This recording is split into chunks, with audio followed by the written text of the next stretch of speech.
Hello, good afternoon, and welcome to HYCM's webinar, FX Week Ahead, Live Market Analysis with myself, Giles Coughlin. During the course of this webinar, we're going to be looking ahead at some of the key events that are coming up. And the idea is that we can prepare in advance and we can understand what the most market-moving data releases are likely to be and what the biggest geopolitical events are. Just as we're starting the webinar, going to give people opportunity to come in. Please, can you just let me know that you can see and hear me okay? Hi, Nadir, good to have you back. Welcome to John, Joseph, Christian, Alicia, Mokhtar, Buzabakorn, good to have you here. Hi, Nadir, great to have you there. It's really good to be back. I've just come back from a week in Dubai, leading a conference for people wanting to begin and understand how to trade the FX markets. So that's why I wasn't around last week, but normal service resumes. And so we're back into the normal swing of things, which is today, 12:30 GMT time, for half an hour. We have a look ahead at the week, and tomorrow at 1 o'clock to 2 o'clock, we have a workshop at which we look ahead and see what the most significant market moving events are on that day, and then we start to look at some practical skills of how to enter, how to exit, how we go about looking at technicals to the fundamental picture. So folks are just coming in now. Hi Samson, good to have you, and we can get going. Just to make it clear, obviously, even though we'll be discussing different currency pairs, potential entries and exits, this webinar is not trading advice. The whole idea is for you to see how I go about making my trading decisions so that you can educate yourself to inform how you should make making your own trading decisions. The idea is you're kind of looking over the shoulder of a professional trader to see how we go about making those decisions so that you can be better informed for your own. Again, it's important because I can't give trading advice because the market changes and is so dynamic. What can be a very sensible thing to do on Monday can be completely reversed within sometimes even just a few hours or even a few minutes, depending if there's been a significant data release. So if you're just starting out in the FX world, one of the things to realize is that the FX markets are dynamic. New information is constantly coming and price is constantly responding to that new information. So that's just to make that clear. With that having been said, we are looking ahead, and we shall soon be getting stuck into what's coming up in the week ahead. So before we look forward, we always want to look back because the market is constantly operating in a context, and we need to know what that context is. You know, what's been happening, what's been influencing the market, where are we actually at? And looking back to last week, we obviously had some PMI data that came out of the UK. Now, because of the concerns about Brexit, the data has been less important for the UK. In fact, Brexit has been almost the sole focus. Now, with an extension to the Brexit, Britain's withdrawal from the EU, that's been set forward to October of this year, data is now going to come back into focus. And the first thing that I wanted to point out to you is that some of the manufacturing and production data out of the UK has been good recently. So last week, the PMI 55.1 versus 51.2 expected. Anything above 50 shows expansion, and anything below 50 shows contraction. Hence, you see this mark here. And so that 55.1 showed a good expansion level. And if you look at the GDP data, showed a good reading at 0.2% versus just 0.0% expected. And the 3-month on 3-month GDP data was up a tick at 0.3% versus plus 0.2% expected. So the GDP data was,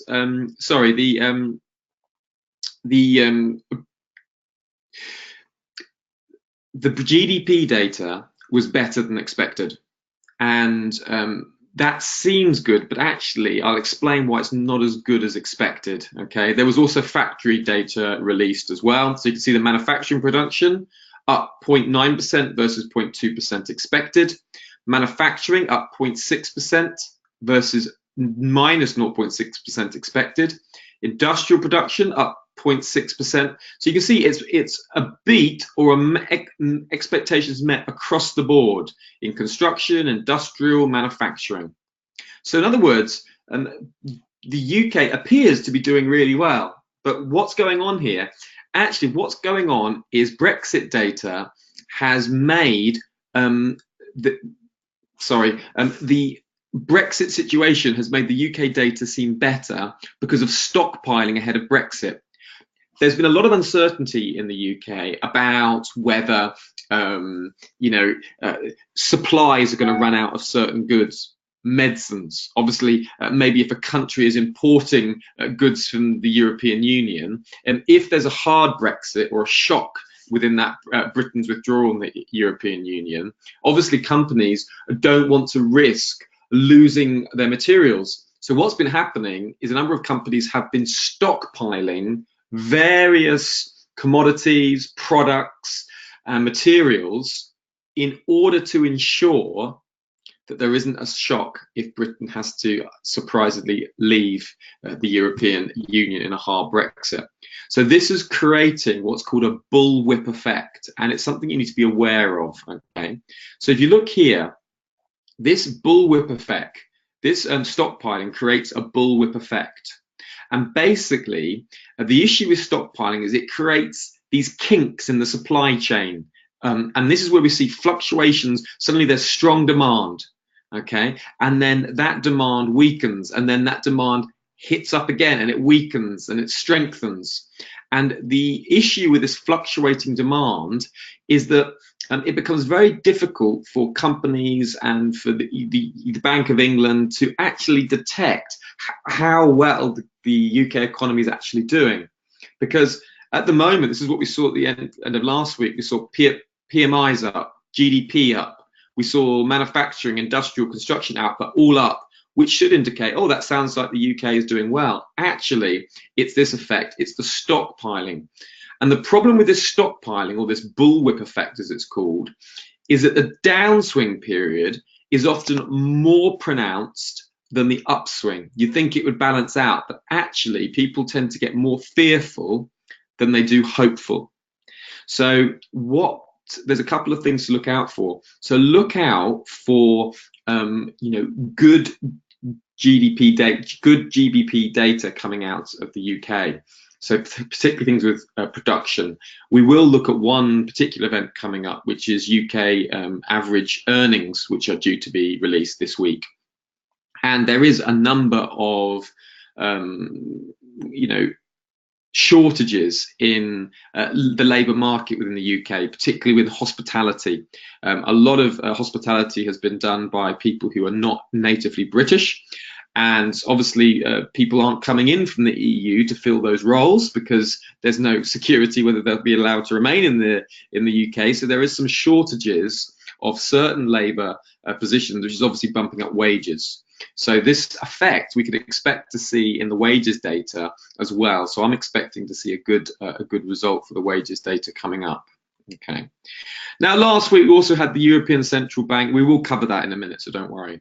The European Central Bank had a rate meeting. They kept their rates unchanged. Draghi was a little bit more dovish in his press conference. He didn't give any hints at the tiering or a TLTRO plan. These TLTROs are basically bank loans. But he did say we're ready to use all instruments. So there was a dovish hint from Draghi when he spoke at the ECB rate meeting last Wednesday. They also had the FOMC minutes out of the Federal Reserve, and they showed that the Fed was still very patient, still data dependent. Arguably, it was a little bit more optimistic than people were expecting. They said they would likely judge it appropriate to raise the target range for the federal funds rate modestly later this year. Okay, so some participants were still seeing a rate hike coming this year. That's just something to be aware of. Obviously, the Fed has said they're on pause, and now the market's trying to understand, well, is the Fed going to be on pause? Will it be hiking rates? Will it be cutting rates? There's different views across that board at the moment because it's quite evenly balanced. So it's not really there's not one clear consensus view that I'm reading. And the FOMC minutes really just kept that ultra patient view out. But there was some people who seemed to be a little bit more optimistic than others were expecting. And the real big mover of last week was some really good Chinese data that came out on Friday. And this Chinese data really boosted risk sentiment. There was a large trade surplus, and it widened in March as exports, they were 4.08 billion. That was revised to 4.12 billion, and exports increased 14.2% versus 7.3% expected. Imports were down, so the market seemed to focus on the exports on this data. The imports were down, and the money supply was up plus 8.6% versus 8.2% expected. And if you look at that data here, you can see the uptick in the money supply data. And this money growth kind of creeping higher is kind of a sign that China was easing up on its deleveraging measures in order to provide more support for the economy. And so this money supply increase was seen as supportive of the domestic economy. And there was certainly a large move towards risk that really prompted on Friday. Now, the other thing that was playing into this was the US-China trade talks seem to be getting closer. There's been some more positive communications about the deal getting done, finer points being arranged, there's this sort of sentiment there that a deal's going to get done.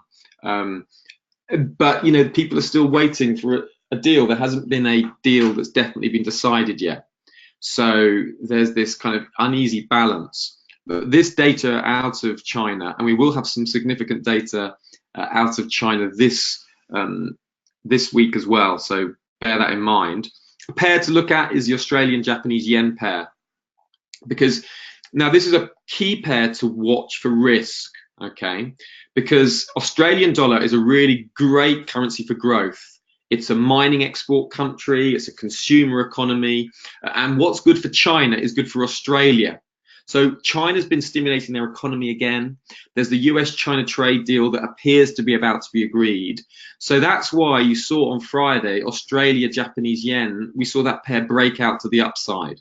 And obviously, the yen is bought with risk, but when risk is when it's a risk-on environment and people are feeling that they can take on risk, then we see the Japanese yen weaken. So that's why the Australian-Japanese yen pair is so good. Let me show you what I mean about this technical range it's been in. And what you've got to remember for this is that the big kind of, the major narrative affecting markets at the moment has been global growth. And that's particularly between the US and China.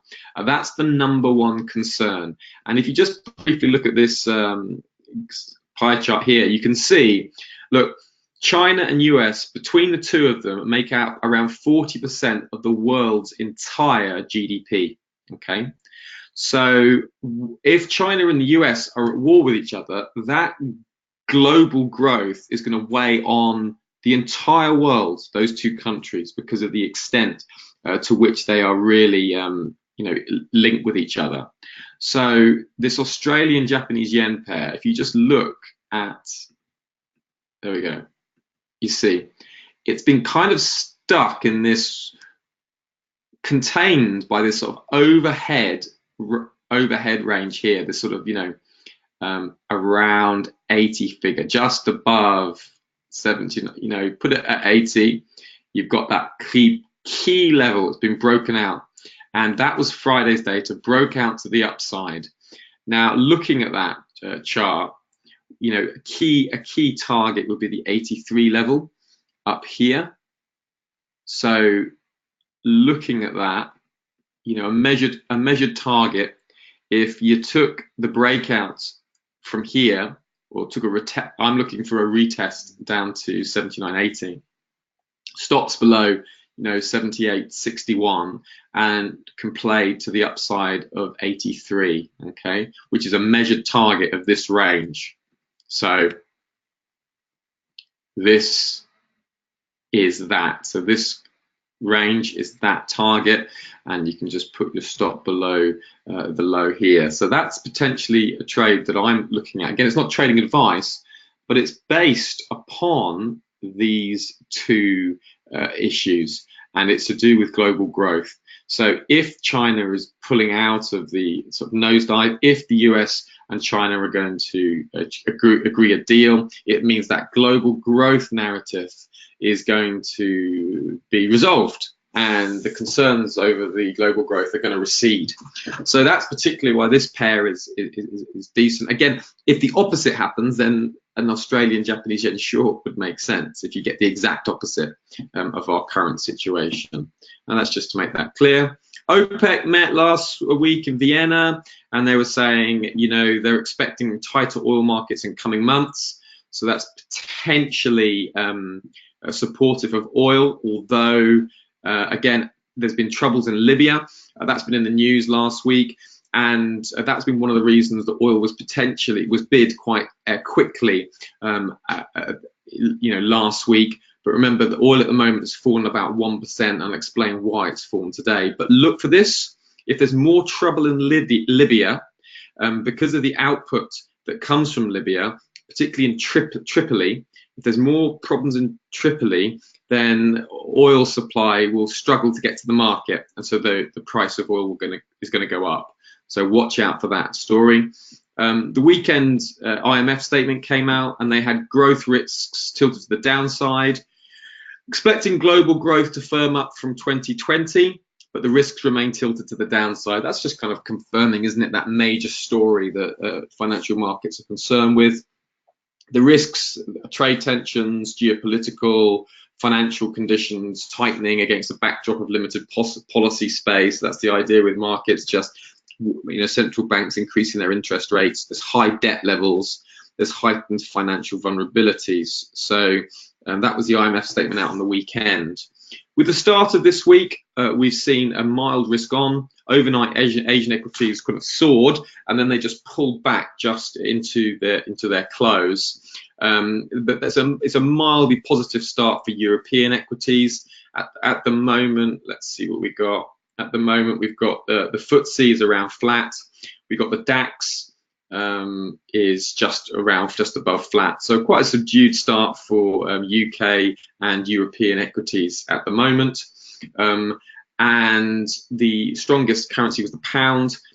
Climbed above the 1.3100 handle, and the pound is holding firmer despite a lack of fresh developments on Brexit. In the UK, lawmakers are going to be away for Easter, and then there's key economic data out tomorrow, Wednesday. So the UK political scene is entering into a bit of a lull, and but there's still some key economic data coming out, and I'm expecting the economic data just to take a slightly more central role than it has done as of late. Oil was a notable mover today, fell by 1%, and that was after a report stating that Russia may seek to try and boost market share, threatening a collapse of the OPEC Plus deal. The OPEC deal is what's been supporting the oil prices so well. Traditionally, countries don't tend to comply with OPEC. However, what's been found recently in the last few months, certainly 6 to 12 months, is countries have been cooperating within the OPEC consortium, and that has been supportive of oil prices. So just to be aware that if Russia tries to boost their market share, they're going to really up their oil production, then that is going to mean that OPEC's instruments are blunt. So that's what we're looking at. And similarly, if you see like Venezuela reducing their output supply, Libya reducing their output supply, the US putting more sanctions on Iran, those kind of announcements are going to cause the price of oil to increase. Okay, so this was the drop we saw on crude oil. I've just put a technical pattern onto that for you. You can see this is the 1 hour chart. Potentially the sort of places, if you're looking to trade this short intraday, look for a retrace up to that 64 handle, which is that pivot point here, with a potential stop above the resistance 1 and a potential target of support 2. So that would be possible. A tighter stop would be just above that 64 sort of 64 handle, just in between the pivot point and the resistance 1 on the 1 hour chart. That's just a little technical area. We go into that in some detail on the workshop tomorrow. Okay, looking ahead, Wednesday the 17th of April, I'm just going to show you this. Okay, hang on a minute. Sorry, I'll just get this up for us.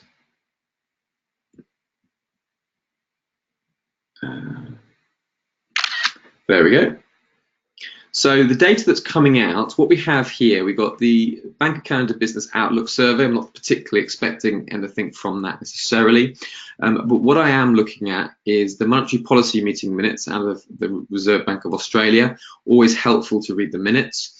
And then this is the Pound Average Earnings Index. Now, what I'm expecting this to be a little bit of a boost. There's strong demand at the moment, and there's a shortage of UK labour, so I wouldn't be surprised to see an uptick in the average earnings.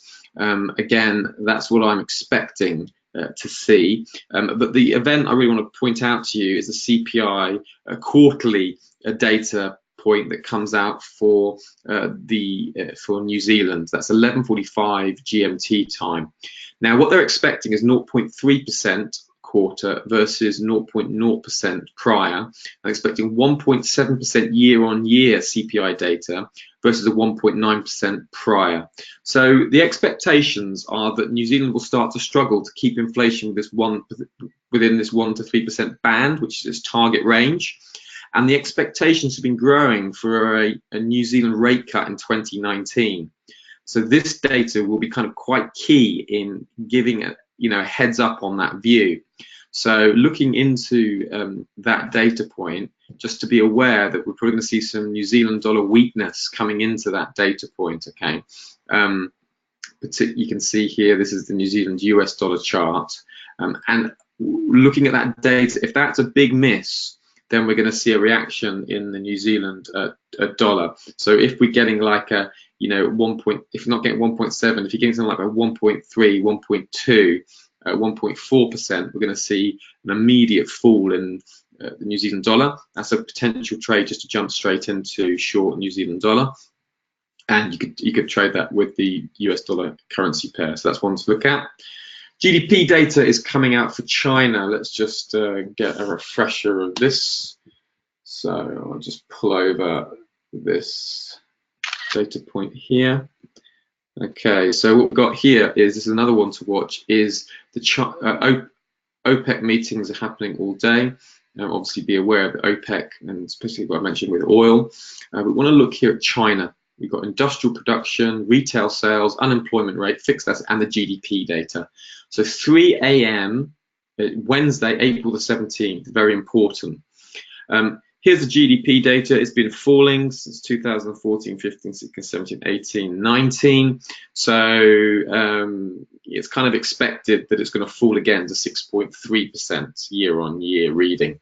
So just to be aware of that, remember that global growth. So if we see, a surprising uptick in the GDP, that's going to be very supportive for the Australian dollar, because what's good for China is good for Australia, and that's that risk narrative. So watch out for the China data. If you get kind of like expectations are met on the Chinese data, what the focus will then be will be those other data points that I showed you. So things like the industrial production, the retail sales, unemployment rate. And what the market will be looking for is, have we bottomed out? So have those data points which have been falling, have they suddenly started increasing? And that will be supportive as well. We've got the RBA rate statement. Remember the last RBA rate statement, we had that detail that came out for I'll just show you this here. Hang on, wait with me 1 second. I'll just show you this data point. This is for Thursday, April 18th. A very interesting data point. You don't want to miss this. Here it is. We've got the employment change data at 2:30 a.m. Employment change, unemployment rate. Okay, so 2 employment data points for Australia. Now, Australia recently, in their last RBA rate statement, which you've got here on the 2nd of April, they said that the Australian labour market remains strong. Okay, they're keeping the cash rate unchanged at 1.5%, and there's been a bit of a contradiction for the Australian government, the bank is trying to resolve, which is, okay, labour is strong, but the GDP is a bit soft. So what we're looking for one of those to move in line with the other to get a direction. So if the employment data suddenly becomes very weak, say the unemployment rate rises and the employment change is negative, then what we're going to see there, we're going to see a stronger move in the Australian dollar, as the voices that are calling for a rate cut rather than a rate hike or neutral are going to get louder. Okay, so that's the thing to look at. This employment data is being eyed by the central bank. There's one thing that we looked at in Dubai. You know, what is the central bank focusing on? Because what the central bank is focusing on is what's likely to have the most strong reaction in the market. Labour and employment is a big focus, so a big deviation from that. Obviously, watch out for both. We want to see both the unemployment and the unemployment rate moving in strongly in the same direction to give us an indication of what's happening. And then on Friday, you've got a bank holiday in the UK, a bank holiday across Europe, so quite quiet European session. It's Good Friday in the UK, so just be aware of that, and also New Zealand and Australian dollar. So a shortened week and a quieter week. Got retail sales out for UK, and we've also got core retail sales out for Canada and core retail sales out for the US. The other interesting data point is going to be the PMI data out of the Eurozone. French, German PMI data. Germany is the largest country in the Eurozone, so that's an important data point. And remember that very soft reading that we've had previously, 45.2, 44.1, really triggered a risk on-off sentiment, as people were very nervous about this about 2 weeks ago. So that's going to be getting undue attention as well. And Draghi obviously is trying to work out what to do with the with rates and with the TLTROs for the European Central Bank going forward. So PMIs, German and French PMIs, are going to have importance as well this week. So there's quite a few things this week that have quite a lot of importance, and that is some, you know, we've gone through the major ones here together. Don't forget that if you like having you know, some coaching, you know, like someone to get alongside you, that is a service that HYCM offer.